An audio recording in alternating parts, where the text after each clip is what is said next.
नमस्कार मित्रांनो, काय म्हणतोय रविवार? कसा चाललाय? मस्त ना? ठरलं तर मग या मालिकेत आज नवीन काय गंमत होते ते आपण बघूया.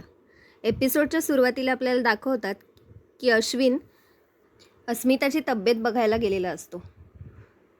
अस्मिता म्हणते, अरे मला तुझा खूप आधार आहे आणि अभिमान देखील वाटतो की तू माझी एवढी काळजी करतोयस.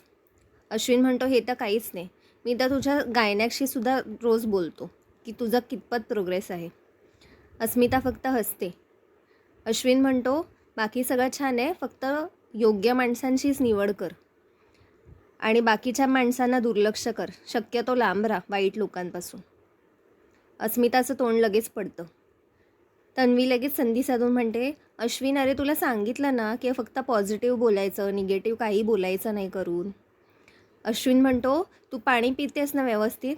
हा काय, हा मग तर कधीपासून रिकामीच आहे, किती तास झाले? अस्मिता म्हणते, 1.5-2 तास झाले असतील. अश्विन म्हणतो, अगं 1.5-2 तास तू पाणीच नाही प्यायली आहेस? तन्वी एक काम कर, हा मग भरून आण पटकन. तन्वी म्हणते, या अश्विनला मला कामाला लावल्याशिवाय दुसरं काहीही वाटत नाही. तिला एकदम राग येतो आणि अपमानित वाटतं की मला पाणी आणायला पाठवलं आहे म्हणून. तन्वी घरात येतच असते तर ती अर्जुन आणि सायलीचं बोलणं ऐकते. अर्जुन म्हणतो, पूर्णाजीच्या पण लक्षात येत नाही का ह्या तन्वीची नाटकं? सगळं सरळ समोर दिसतंय तरीसुद्धा डोळे बंद करतायत. काय चाललंय समजत नाही आहे मला. एकदा काहीचं खरं रूप बाहेर पडलं ना की मग ह्यांना पटेल की आपण काय बोलतोय ते. तन्वी हसतच आत येते आणि मनात म्हणते, शाबास प्रिया, हे आता तुझ्या जितके जाळ्यात अडकतील ना तेवढा यांना त्रास होणार आहे आणि तेवढी मज्जा येणार आहे. जेवढं जाळ्यात अडकतील तेवढं तडफडून तडफडून मरतील. अस्मिता म्हणते, अश्विन आज तू दिवसभर घरी आराम करायचं ठरवलेस ना, मग तू इकडेच बस ना, आपण गप्पा मारूया. अश्विन म्हणतो, मला बसायला इकडे आवडलं असतं, पण तू आमचं बोलणं हल्ली ऐकून तरी कुठे घेतेस? मला ते बोलायचंच नाही आहे. लगेच तन्वी येते आणि म्हणते, अश्विन आपलं ठरलं आहे ना पॉझिटिव्हच बोलायचं, मग पुन्हा वाद का घालतोयस? अस्मिता म्हणते, तुम्ही सगळे सचिनच्या विरुद्ध इतके का आहात? अश्विन म्हणतो, अगं माझ्याकडे ह्याचं पण उत्तर आहे, पण तुला त्रास होईल असं मला काही बोलायचं नाही आहे. जाऊ दे, सोड, मी निघतोच इकडून. तन्वी लगेच संधी साधते. अस्मिता तिच्याकडे लक्षच देत नाही. तन्वी म्हणते, अगं मला माहिती आहे तुला माझ्याशी बोलायचं नाही आहे, पण मला कळते की तू सचिनची चूक पोटात घालून का असं वाटतंय तुला.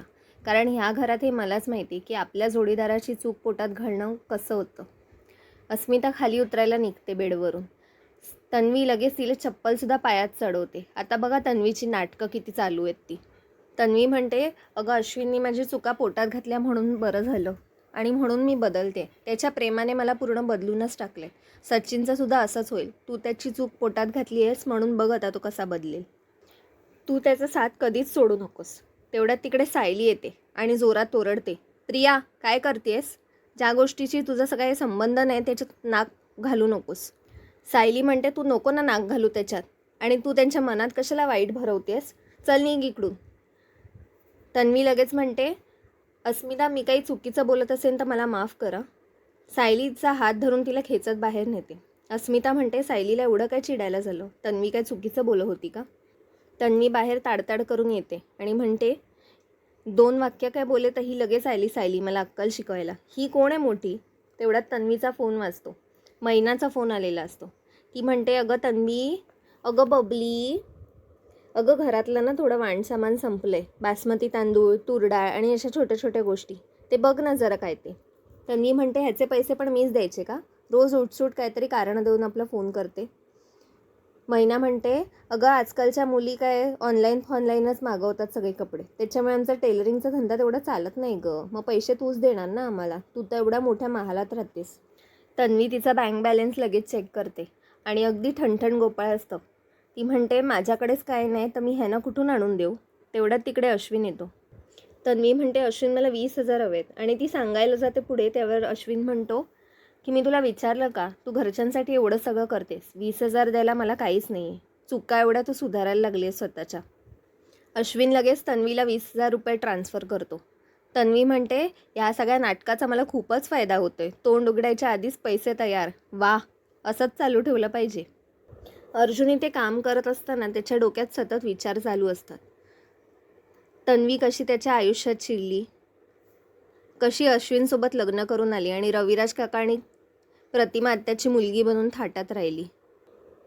तेवढ्यात सायलीचा फोन येतो. ती म्हणते प्रिया अशी कशी विचित्र वागू शकते मला समजत नाही आहे. अर्जुन म्हणतो आता काय झालं?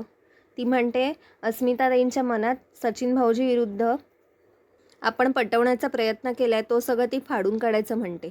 ती सचिन भाऊजी किती चांगले आहेत आणि त्यांची चूक पोटात घालायला हवी हे उलटंच तिला समजवते. अर्जुन प्रचंड चिडतो. ही प्रिया घरात आहे ना तोपर्यंत असंच होणार आहे. आणि घरच्यांचं काय म्हणणं आहे? सायली म्हणते घरच्यांना अजूनही तसंच वाटतंय की प्रिया आता बदलत चालली आहे म्हणून. इकडे सायली कल्पनाशी बोलत असते. ती सांगते की अगं होळीच्या दिवशी हे सगळं घडलं की अस्मिता एकदमच गाढ झोपून होती, उठायलाच तयार नव्हती आणि सचिन हे बघून फार घाबरलेला. सायली म्हणते मला अस्मिताच्या वागण्यापेक्षा तन्वीचं वागणं वाईट वाटते. कल्पना म्हणते अगं पण अश्विन पण आमच्यापासून दुरावला जातोय, त्याच्यामुळे आम्ही म्हटलं जाऊ दे, तन्वीचं वागणं पोटात घालून घेऊया. सायली म्हणते तुम्ही आता तिचं वागणं पोटात घालाल पण पुन्हा ती तुमचं मन दुखवेल, त्याचं काय? तन्वी हे सगळं दाराआडून ऐकत असते. लगेच येऊन सायलीला म्हणते सायली तू असं का वागतेस गं? आता मला एक फक्त संधी हवी आहे आणि आईचं मन एवढं मोठं आहे म्हणून तिने मला पोटात घेलतं. आता मला सांग तू हे सगळं बोलून का तिचं मन दुखवतेस? पूर्ण आजी, बाबा, आई हे सगळे मला आपलंसं करतायत पण तुला आता काय प्रॉब्लेम आहे? मी तुझ्या हात जोडते, प्लीज हे असं वागू नकोस. सायली म्हणते तू हात जोड नाही तर पाया पड. तुझं काय चालू आहे ना ते मला सगळं चांगलंच माहिती आहे आणि बाकीच्यांपेक्षा मी तुला जास्त चांगली ओळखते. कल्पना म्हणते सायली अगं सोड हे सगळं नको बोलू तिला पण दुखत असेल ना. तन्वी म्हणते आई मी तेच म्हणते, मला एक संधी द्या, आधीसारखं सगळं होईल बघ. कल्पना म्हणते आधीसारखं होईल का नाही मला माहिती नाही पण आमचा विश्वासघात करू नकोस म्हणजे मिळवलं. तन्वी म्हणते नाही होणार आई, तुझी शपथ. कल्पना म्हणते बरं तन्वी माझं जरा डोकं दुखतंय, पूर्ण आजीच्या खोलीमधून बाम आणून दे ना. तन्वी म्हणते हो का, डोकं दुखतंय, थांब आणते आणि तिच्या हातात बाम आणून देते. कल्पना म्हणते अगं हातात काय देतेस, जरा डोक्याला लावून दे ना. सायली म्हणते थांबा आई मी लावून देते. कल्पना म्हणते अगं कशाला, तन्वी लावून देईल ना, त्याच्यात काय. तन्वी तिचं डोकं चेपून देते. कल्पना म्हणते अगं तन्वी तुझ्या हातात तर जादू आहे गं, मस्त वाटतंय. सायली मनात म्हणते ही प्रियाने काय जादू केली आहे बघ, सगळ्यांचा चेहरा एकदम बदललाय. तेवढ्यात मैनावतीचा फोन येतो प्रियाला. प्रिया म्हणते अगं मला ना एका मैत्रिणीला भेटायला जायचं आहे, मी पटकन जाते हां. तन्वी घाईघाईने तिचा पर्स घेऊन बाहेर पडत असते. निघता निघता तिच्या हातातून एक कार्ड पडतं बँकेचं. तन्वीला लगेच लक्षात येतं आणि ती ते कार्ड घेऊन निघत असते. सायली हा सगळा प्रकार बघते आणि ती विचार करते की ही आत्ता एवढ्या घाईने कुठे निघाली आहे आणि ते सुद्धा कार्ड घेऊन. आता हिच्यावर लक्ष ठेवायलाच हवं. मित्रांनो आजचा भाग इथेच संपला. पुढील भागात आपल्याला दाखवतात की प्रिया मैनावती आणि सदांच्या घरी आलेली असते आणि ती त्यांना पैसे देत असते. तेवढ्यात अर्जुन सायलीला फोन करतो. सायली म्हणते तुम्हाला माहिती आहे मी प्रियाचा पाठलाग करत कुठपर्यंत पोचले? सदा आणि मैनावतीच्या घरी. अर्जुन म्हणतो व्हॉट? सायली मग त्यांचं दार ठोकवते आणि विचारते की तुमचा आणि प्रियाचा काय संबंध आहे, मला लगेच सांगा. मित्रांनो आपण भेटूया पुढच्या भागात. चॅनलला सबस्क्राईब करायला विसरू नका आणि बेल आयकॉन नक्की प्रेस करा. बाय.